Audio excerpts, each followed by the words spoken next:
Alright, so today we are building another computer. Imagine that. Yeah, pretty crazy, huh? Except this one, I'll give you a little sneak peek. Yeah, I got all the parts over there. I'll go over those with you in just a sec. This one is a mid-tower ATX case, thank God. That ITX case did not go as planned and was not easy to build in at all. But this one should be much better as it's a mid-tower. And yeah, I'll go over the parts for you right now. Let's go.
Right, so this is the finished product of the motherboard, and man, I gotta say, she's looking real good, and I think it's time to get her in the case. Let's go.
I didn't film the rest of the build.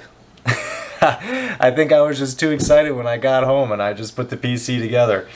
To be honest with you, it really wasn't much. I just put the power supply in, I put the cable extensions, the fans, all that, turned it on. I ran into a couple snags, honestly nothing real crazy. You're about to see me go through that now, but I at least wanted to tell you my bad, didn't film it, just kind of slapped the rest of it together, and yeah, let's move on to the next clip. But hey, you know what, nonetheless, computer's together, and I did boot it up, but I got an error code saying that my PC was in need of repair and something was missing or yada yada. I think the error code was 0xc and then 6 zeros and then an F. And I did a quick little Google search. It looks like it's an issue with Windows, which I didn't realize that there was even Windows at all on this hard drive. It is a used hard drive, but once I rebooted back into the BIOS, it looks like there is a Windows boot manager on there. So I'm going to go ahead and use my handy dandy USB that also has the USB has the Windows media on it, and I'm just going to manage the boot manager to go off of this guy. I got a used NVMe M.2, I think it's a 1 terabyte 970 Evo. I guess it had the boot manager on there. So what we're gonna do now, finally after this monologue, is install this guy, reboot off of this, and see if we can get into Windows. Let's go ahead and flip the power switch on. Boom. Boom. Would you look at that? She's looking pretty right there. All right, let's go ahead and show you the computer.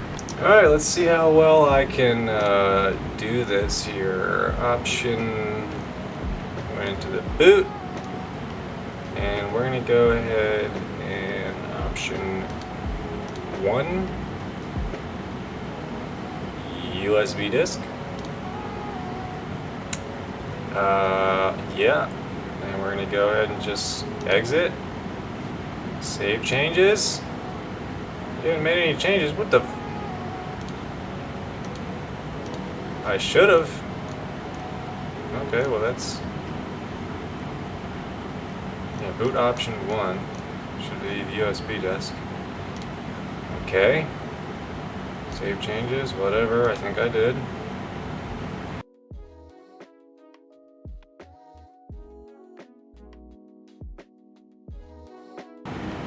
There we go!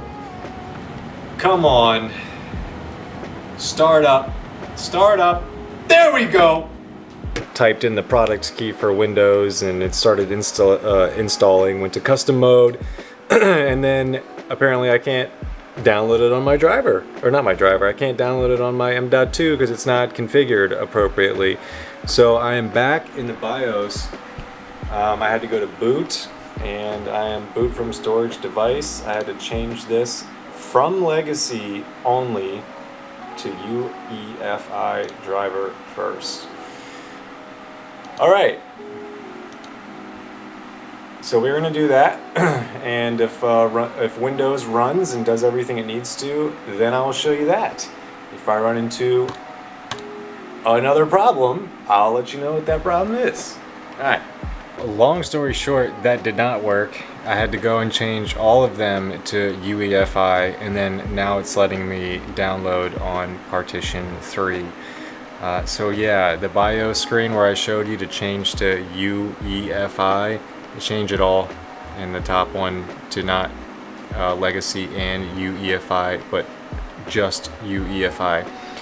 So yeah, now I'm here. And before it said you cannot use this part, this drive, because it's in GPT format or something like that. So, you know, quick Google search, it tells you what to do. It's not that hard. If we didn't have Google, if I didn't have the internet, yeah, I would have to call somebody. But, you know, this just goes to show anybody can build a PC. You might run into issues, you're gonna run into issues. I did on my first one, it's perfectly running fine. Second one, a few issues, and we're almost there. So just keep that in mind. If you are feeling like, man, I don't know anything about it, but I would love to get into it, just go for it. Just do it. You'll figure it out.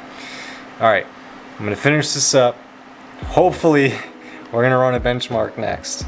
Well, I'll update Windows, update everything it needs, make sure that the drivers are updated, and then I'm gonna run the benchmark. Well, ladies and gentlemen, this PC is sold. It is gone. I know I jumped around a little bit. Sorry, I'm looking at my phone. Because I'm looking to see how much I sold it for, since it was 5 months ago that I sold it. Yeah, I'm taking a little while to make these videos here, but I'm doing it strategically. Hold on, let me look for, all right. So, I spent $1,130 on this computer, and I sold it for a whopping $975. Yeah, I took a pretty big loss. What is that, like $145? Something like that? I don't know if I'm doing the math right. But anyways, part of this is because I bought all of these parts in January, February of 2022. And I sold the computer in July, right? Which was like 5 months ago from right now. So yeah, this whole video took like a year. Isn't that crazy? However, there's a specific reason why all of this took so long, okay? I did not want to buy a PC or buy parts for a PC, build it, and then sell my first one, and then there'd be a problem with the first one, and then it discouraged me from building another one and selling it. So I specifically built like 4 or 5 PCs until I felt confident enough that these were good to go out into the market, into the hands of somebody else. In each computer, I did learn something. There were different configuration settings for each computer that I built that were different than the last. It's funny how each computer had like a different issue upon startup, whether it didn't even boot, no signal, wrong configuration, or the motherboard was overclocked from the previous owner, like just all kinds of things. And I also learned how to maximize performance for the PCs after like the 4th or 5th one, which I went back and did that for all of them. So I knew there was a potential for me to lose money doing this, and I was okay with that, because for me it's kind of like, well, that was just the cost of my education, right? But I have thus found the sweet spot. At time of filming this right now, I've built 10 PCs and I've sold like 8 of them. And I've figured out what is the best type of PC to sell, and I will get into that in a later video. But as of right now, I'm kind of just showing you the different pictures that I had for the listing of the PC, because that's really the only other footage I have of it at this point, or just a few pictures. The PC is gone, it is sold. But if you've made it this far into the video, I really appreciate you. Please consider subscribing if you want to. And if you liked the video, thank you. You are a real one. I will see y'all in the next video. Peace.